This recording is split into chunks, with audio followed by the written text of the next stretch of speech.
Setelah 13 tahun bermain di NBA, Wardell Stephen Curry II, atau yang biasa lebih dikenal sebagai Stephen Curry, akhirnya berhasil mendapatkan gelar Finals MVP. Yap, meski sudah berkali-kali meraih juara NBA, tapi Curry hanya pernah mendapatkan satu gelar Finals MVP, yaitu di Finals tahun ini. Curry sendiri memang sangatlah pantas mendapatkan gelar Finals MVP ini. Ia secara jelas berhasil menjadi pemain terbaik di NBA Finals. Ia merupakan pemimpin dalam points per game, steals per game, serta 3 points. Curry merupakan monster di Finals NBA ini. Bahkan jikalaupun timnya kalah di Finals ini, Curry sebenarnya masih layak mendapatkan gelar Finals MVP. Itu karena ia memang punya performa yang paling menonjol di antara para pemain lain yang bermain di Finals. Pada hari ini, Ina Basketball akan mereview performa dari Stephen Curry di NBA Finals. Apa saja kelebihan dan kekurangannya di Finals? Baiklah, mari kita mulai. Stephen Curry punya sangat banyak kelebihan atau sisi positif di NBA Finals ini. Kelebihan pertama yang mau saya bahas adalah off-ball movement-nya. Curry bukan hanya seorang pemain yang handal menembak, tapi ia juga merupakan pemain pintar yang rajin mencari spot.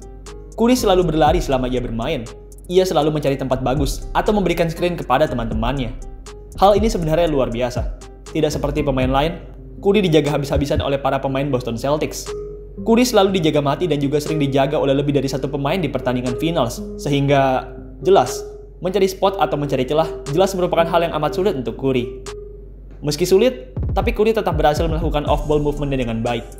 Ia tetap berhasil mencari spot dan mencari celah, sehingga ia pun dapat terus membuat pergerakan bola Warriors berjalan dengan lancar.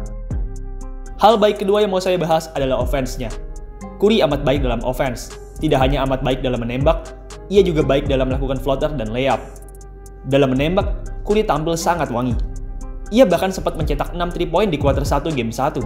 Itu merupakan rekor NBA dalam urusan 3 point terbanyak dalam satu kuarter di NBA Finals. Curry benar-benar tajam dalam menembak. Curry tercatat berhasil menceploskan 31 3 points di NBA Finals 2022 ini. Ia juga berhasil mencatatkan persentase 3 point yang tinggi, yaitu sebesar 43%. Itu merupakan hal yang amat luar biasa. Selain menembak, Curry juga mahir dalam melakukan layup dan floater. Ketika tembakannya sedang agak bau, atau ketika ia sedang dijaga mati-matian di garis 3 point, maka Curry dengan mahirnya mampu melakukan penetrasi dan mengeluarkan jurus floater atau layup yang lembut. Jurus-jurus menyerang ke dalam ini terbukti berhasil. Pada game 5 misalnya, Curry tampil amat bau dalam 3 point saat itu. Meski begitu, ia tetap berhasil mencetak banyak poin lewat permainan inside-nya.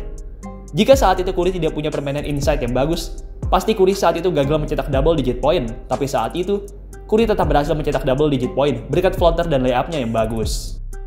Curry juga punya vision serta passing yang bagus. Curry memang tidak pernah dikenal sebagai seorang passer. Ya, itu karena skill playmaking Curry tertutupi oleh skill menembaknya yang luar biasa. Tapi sebenarnya, Curry ini punya skill playmaking yang amat baik. Curry berhasil menyuplai bola dengan sangat baik. Ia berkali-kali berhasil melakukan passing-passing akurat. Curry sendiri berhasil mencatatkan rataan 5 assist per game di NBA Finals ini. Ia menjadi pemain dengan rataan assist tertinggi ketiga di NBA Finals ini. Hal baik terakhir yang ingin saya sampaikan tentang Curry adalah skill mencuri bolanya. Curry handal sekali dalam mencuri bola. Ia memiliki skill membaca permainan yang amat baik. Oleh sebab itu, Curry mampu men-steal bola dalam jumlah yang banyak.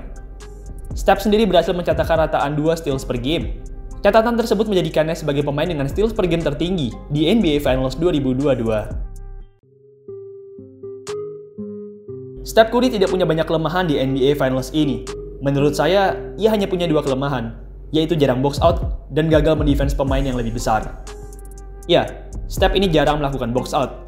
Meski Curry punya rataan rebound yang cukup tinggi, tapi rebound tersebut rata-rata didapatnya karena hasil box outan temannya.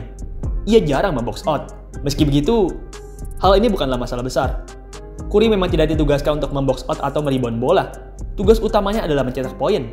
Oleh sebab itu, meski jarang box out, tapi Curry tetap berhasil tampil apik di finals ini.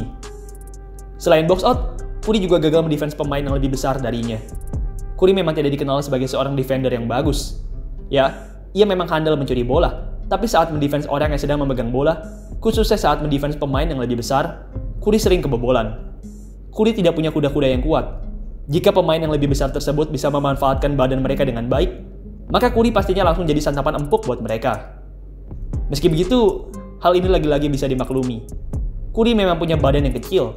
Ia juga punya ankle yang agak lemah, sehingga tak heran kalau Curry tidak terlalu mampu mendefense pemain dengan maksimal. Kesimpulannya, Stephen Curry tampil amat luar biasa di NBA Finals ini. ia berhasil menjadi seorang fasilitator yang baik. Curry sendiri akhirnya berhasil mencetakkan rataan 31,2 points, 6 rebound, 5 assist, dan 2 steals per game. Curry juga berhasil membawa timnya menang 4-2 atas Boston Celtics. Karena performanya yang amat apik ini, Stephen Curry pun akhirnya berhasil dinobatkan sebagai Finals MVP 2022. Gelar Finals MVP ini merupakan gelar Finals MVP pertama yang berhasil didapat oleh Stephen Curry.